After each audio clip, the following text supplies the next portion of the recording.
Hello friends, स्वागत है आपका आपके इस यूट्यूब चैनल रियल शॉर्ट्स में। तो दोस्तों, आरआरबी एनटीपीसी सीबीटी 1 एग्ज़ाम 11 फरवरी सेकंड शिफ्ट का ओवर हो चुका है और हम लोग लेकर आ चुके हैं सेकंड शिफ्ट का full paper analysis with extra facts 100% real questions के साथ। तो दोस्तों, यहाँ जो भी क्वेश्चंस बताए जाएंगे वो 100% रियल एंड ऑथेंटिक होंगे।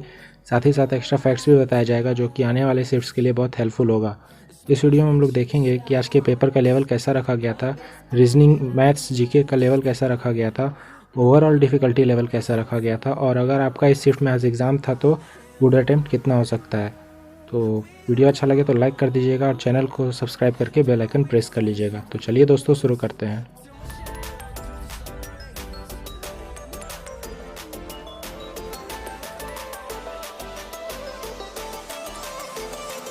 फर्स्ट क्वेश्चन है, कोणार्क मंदिर कहाँ है? तो कोणार्क सूर्य मंदिर कहाँ है? रिपीटेड क्वेश्चन और बहुत ईजी क्वेश्चन। उड़ीसा में है कोणार्क मंदिर। और किसके द्वारा बनाया गया था अगर ये पूछे तो किंग नरसिम्हा देव वन के द्वारा बनाया गया था। नेक्स्ट है, रत्नावली पुस्तक किसने लिखी? तो हर्षा ने लिखी थी रत्नावली पुस्तक। पुरानी पुस्तक फिर से पूछा है, मैंने बताया था। नेक्स्ट है, भारतीय संविधान के अनुसार शुरू में कितने मौलिक अधिकार थे? तो शुरू में 7 थे और 44वें संविधान संशोधन के बाद 6 हो गए थे, तो एक रिमूव कर दिया गया था। तो शुरू में 7 थे, तो आपका आंसर 7 होगा। नेक्स्ट है, कोबोल भाषा किससे संबंधित है? तो ये क्वेश्चन अच्छे से मिल नहीं पाया। बेसिकली क्या क्वेश्चन पूछा था ये नहीं पता चल पाया। ये तो मैंने क्वेश्चन ऐसे लिख दिया है तो पता नहीं चल पाया। अगर सेम क्वेश्चन होगा तो शायद इसका आंसर C++, जावा या सी में से कुछ होगा। तो एक बार आप लोग प्लीज़ कमेंट सेक्शन में बता दीजिएगा क्वेश्चन क्या पूछा था। तो ऐसे फुल फॉर्म होता है common business oriented language, COBOL का फुल फॉर्म। नेक्स्ट है, मनुष्य के किस भाग में पचे हुए भोजन का अवशोषण होता है? तो छोटी आंत में होता है, स्मॉल इंटेस्टाइन में। नेक्स्ट है, प्रोटीन का पाचन कहाँ होता है? तो प्रोटीन का पाचन स्टार्ट तो होता है स्टमक में और कंप्लीट होता है स्मॉल इंटेस्टाइन में। तो क्या पूछा था ये भी आप लोग एक बार कमेंट सेक्शन में बता दीजिएगा। हाल ही में किस कंपनी को MNC की लिस्ट से हटा दिया गया? तो हाल ही में BSNL को हटाया गया और टोटल 10 कंपनियां MNC में। नाम मैंने सामने लिख दिया है, Microsoft, Apple, LTI, Deloitte, Coca Cola, TCS, Accenture, IBM, Capgemini, Adidas. तो ये 10 हैं और आपका इस क्वेश्चन का आंसर BSNL हो जाएगा। नेक्स्ट है, 2019 US ओपन के उप विजेता कौन है? तो अगर 2019 का पूछा होगा तो डेनिल मेडवेडेव हो जाएगा और अगर 2020 का पूछा होगा तो अलेक्जेंडर वेरेव हो जाएगा। तो अलग अलग बताया है, किसी ने बोला 2019 का पूछा, किसी ने 2020 का पूछा, ये बताया है।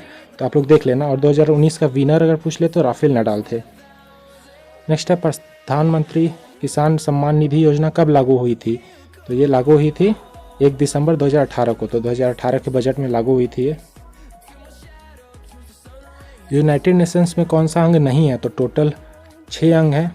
4 ऑप्शन दिया होगा और उनमें से पूछा होगा, 3 सही दिया होगा, 1 गलत दिया होगा। तो 6 का 6 मैंने लिख दिया। 6 अंग हैं टोटल। तो जनरल असेंबली है, security council, international court of justice, secretariat, trusteeship council, economic and social council. तो ये 6 हैं। इनमें से जो भी नहीं, इसके अलावा जो भी आपके ऑप्शन में होगा वही आपका आंसर हो जाएगा क्वेश्चन का। कैबिनेट मिशन भारत कब आया? Easy question, repeated question. 24 मार्च 1926 को आया था, 1946 को आया था। मानव अधिकार दिवस 2019 का थीम क्या था? तो थीम से भी क्वेश्चन आज पूछा है, थोड़ा पुराना पूछ दिया है। Youth standing up for human rights, तो यही इसका आंसर होगा। और 10 दिसंबर को हर साल मनाया जाता है मानव अधिकार दिवस। और 2020 का अगर थीम पूछे तो recover better stand up for human rights, यही था 2020 का थीम। नेक्स्ट है, कार्ला केव्स कहाँ पर है? तो किस राज्य में है ये पूछा था। तो महाराष्ट्र में है और ये रिलेटेड विद बुद्धा, मतलब बुद्धा से रिलेटेड है। नेक्स्ट है, मैक्सिमम कैपेसिटी किस बाइट में होती है? तो रिपीटेड क्वेश्चन है ये भी। योटा बाइट में होती है मैक्सिमम। सेकंड नंबर पे आता है जेटा बाइट और थर्ड पे आता है एक्साबाइट और फोर्थ पे आता है पेटाबाइट। और उसके बाद गीगाबाइट, मेगाबाइट, ये सब तो आप लोगों को पता ही होगा। फाइनेंशियल बिल अनुच्छेद क्या है? तो फाइनेंशियल बिल का अनुच्छेद 110 है। 110 अनुच्छेद में फाइनेंशियल बिल के बारे में बताया गया है। पद्म विभूषण 2019 में किसे नहीं मिला? तो टोटल में 4 लोगों को मिला है। तो मैं चारों के नाम बता देता हूँ, इसके अलावा जो भी होगा वो आज का आंसर हो जाएगा। तो बलवंत पुरंदरे, तीजन बाई, अनिल मणिभाई नायक और इस्माइल ओमार गुएल्ले को मिला है। नेक्स्ट है, भारत में मनी को कौन सा ऑर्गेनाइजेशन रेगुलेट करता है? तो RBI करता है, रिजर्व बैंक ऑफ इंडिया। अगर इसकी स्थापना पूछे कब हुई थी तो 1935 में हुई थी और हेडक्वार्टर पूछे तो मुंबई में है और अगर इसके चेयरमैन के बारे में पूछ ले तो शक्तिकांत दास, और पहले चेयरमैन के बारे में पूछे तो ऑसबॉर्न स्मिथ। याद रखिएगा सारा फैक्ट। नेक्स्ट है अनैच्छिक क्रियाएं कौन नियंत्रित करता है, तो मस्तिष्क के बारे में क्वेश्चन पूछा था आज। तो मध्य मस्तिष्क और पश्चिम मस्तिष्क के द्वारा अनैच्छिक क्रियाएं कंट्रोल किया जाता है। नेक्स्ट है बिग बैंग थ्योरी किसने दी, तो जॉर्ज लेमेटर ने दी। या पता नहीं यही क्वेश्चन पूछा था या कुछ और पूछा था, लेकिन बिग बैंग थ्योरी से रिलेटेड एक क्वेश्चन पूछा था तो मैंने सोचा यही पूछा होगा। मैंने आंसर बता दिया है, अगर कुछ और था तो कमेंट में बता दीजिएगा। तो आज ज़्यादा क्वेश्चन नहीं मिल पाए हैं, कम ही क्वेश्चन मिले, अप्रॉक्स 20 क्वेश्चन मिले हैं मुझे, तो मैंने बता दिया है।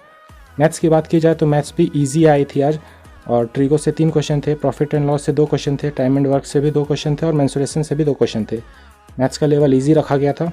रीजनिंग ईजी आई थी, ब्लड रिलेशन से 2 क्वेश्चन थे, वेन डायग्राम से भी 2 क्वेश्चन थे। तो रीजनिंग और मैथ्स ईजी था। जीके ईजी टू मॉडरेट था, इसलिए पेपर ईजी टू मॉडरेट हो जाएगा। और गुड अटेम्प्ट का अगर हम लोग बात करें इस शिफ्ट में तो गुड अटेम्प्ट 68 हो जाएगा। क्यों, तो वीडियो अच्छा लगा हो तो लाइक कर दीजिएगा और चैनल को सब्सक्राइब करके बेल आइकन प्रेस कर लीजिएगा।